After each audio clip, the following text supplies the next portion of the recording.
turi kumwe cyangwa ntituri kumwe.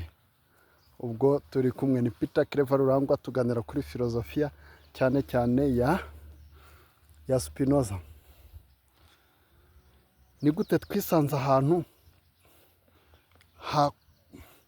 hameze nk'ahantu mu kiringiti hashyushye ku buryo kuvamo biba bikomeye mu bijyanye n'Imana, ku buryo utayibazaho, ku buryo utayishidikanyaho, ukomeza mbese wivugira uti mfite roho yanjye izajya kwisobanura ku Mana. Imana iri mu ijuru irimo kuncunga, ishobora kumpemba cyangwa kumpana. Ibyo bikaba bidashidikanywaho, ku buryo n'umuntu ugiranye ibibazo n'insengero ahanini asohoka avuga ati Imana yo niyo, ariko pasiteri wanjye yarankomerekeje. Imana yo niyo, ariko korari yanjye niyo yankomerekeje. Imana yo niyo ntago nayibazaho, nta kibazo ifite. Ntago mbashaka kugaruka ku bintu wenda bishyira mu magambo abantu biyubashye, abantu twubaha, wenda natwe twese turiyubashye, ariko abantu noneho b'abanyacyubahiro. Ariko hari umunyacyubahiro nyamara wadukanguye ati Imana tuyibazeho. Ntago muvuze mu mazina, mwese muramuzi abankurikiye n'abari bari ku mbuga nkoranyambaga. Imana ubwayo ifite ikibazo. Iyo Mana iri mu ijuru irusha ibibazo abantu birirwa bayitura ibibazo. Iyo ubwayo ifite ibibazo birenze byinshi. Ce sont des impossibilités logiques. Nta kuntu Imana yakurema itakubajije. None nirangiza iguhanire amakosa yawe, kandi twarangije kubona yuko amakosa yose abaho, yose aterwa n'ubujiji, aterwa no kutagira amakuru cyangwa no gukoresha nabi amakuru ufite. Capacity yo kujajinga, yo guprocesinga amakuru nayo ntago tuyiha. Ibyo bintu rero byose byaba bituruka kuri ya Mana. Igarutse inyuma ikaguhana cyangwa ikaguhemba, hose yaba irimo kwihemba cyangwa kwihana. Mwene magambo twatinye ibintu bidahari. No mu idini naryo ridusezeranya iki? Riduha icyizere. Afite batugurisha icyizere, idini ritugurisha icyizere, noneho twarangiza tugatanga byose ibyo dufite.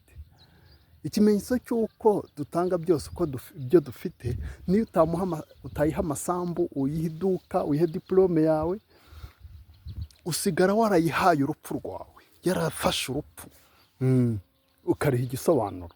Urumva ati urupfu rwanjye ruzatuma mpura n'Imana, ruzatuma njya mu ijuru. Ibyo rero ni ibintu bitari byo, kuko urupfu muri filozofi twize mu minsi yashize twabonaga ko Heidegger avuga yuko tuvuka twarajugunywe mu isi. Kujugunywa mu isi cyangwa mu buzima ni ukuvuga uba uri muri kontinenti, mu ruhu, mu mubiri utahisemo, ariko ukabana nawo, ukavuga indimi z'ahantu wakuriye utarabihisemo, ukabana n'abantu utahisemo.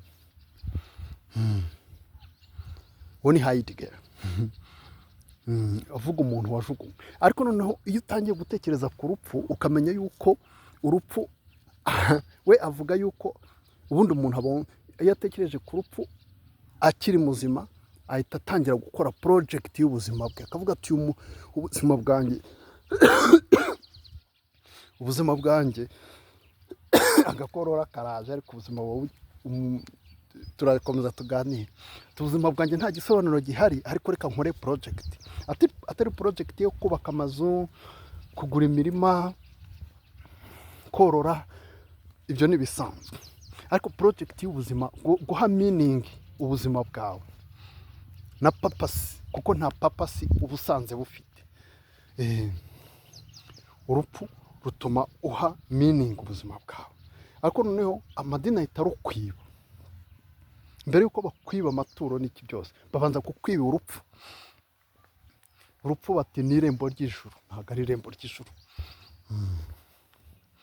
Ntabwo ari irembo ry'ijuru. Noneho ibyo bintu byo kudakorwaho, ibintu byo kutibazwaho, utibaza ku Mana, twibaza ku byo bita ngo ni amasakaramentu, ku mihango y'idini, twabikura kuri le meilleur de monde. Aldous Huxley, uyu mwongereza yanditse kino gitabo, ubundi cyitwa mu cyongereza uko cyitwa, iki ngiki cyitwa Perfect, iki mu gifaransa ni le meilleur de monde. Mu cyongereza ndaza kukibuka, niba ari Perfect New World ndaza kukibuka, nareba ahantu biri, ntabwo ari ngombwa, duhora tukivugaho. Ariko kino gitabo kitwereka abantu baba batakibyara bakoze imibonano mpuzabitsina, ahubwo bakagira gute, bagafata imbuto zabo bakazishyira mu birahure, mu mayiporuvete, zikazavamo abantu.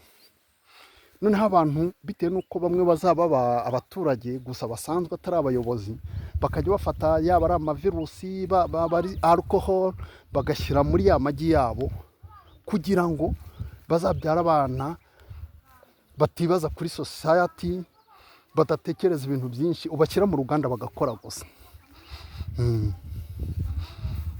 Ni ibintu nk'ibyo. Abandi nabo bakabafata neza kugira ngo bazaba abayobozi. Ndumva habaga harimo abantu bo kuri stage nk'eshanu, sosiyete ikaba iri muri caste cyangwa imiryango 5, za alpha, beta, theta, gutyo bitewe n'ukuntu babapanze. Bityo abantu bose ugasanga bariho barishimye, ariko nubwo bishimye bariho mu buzima bubi cyane, mu buzima wowe utahitamo, ariko kuko bamuteguye ataranavuka akaba arabyishimiye.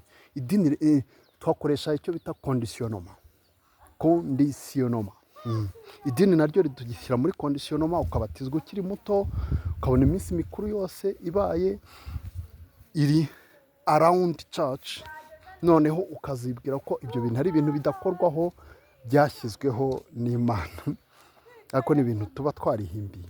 Nizere yuko rero dukomeza gufatanya filozofiya, tugafatanya ubushakashatsi. Yari Peter Claver Rurangwa, bino biganiro ngaho nawe bisangize abandi.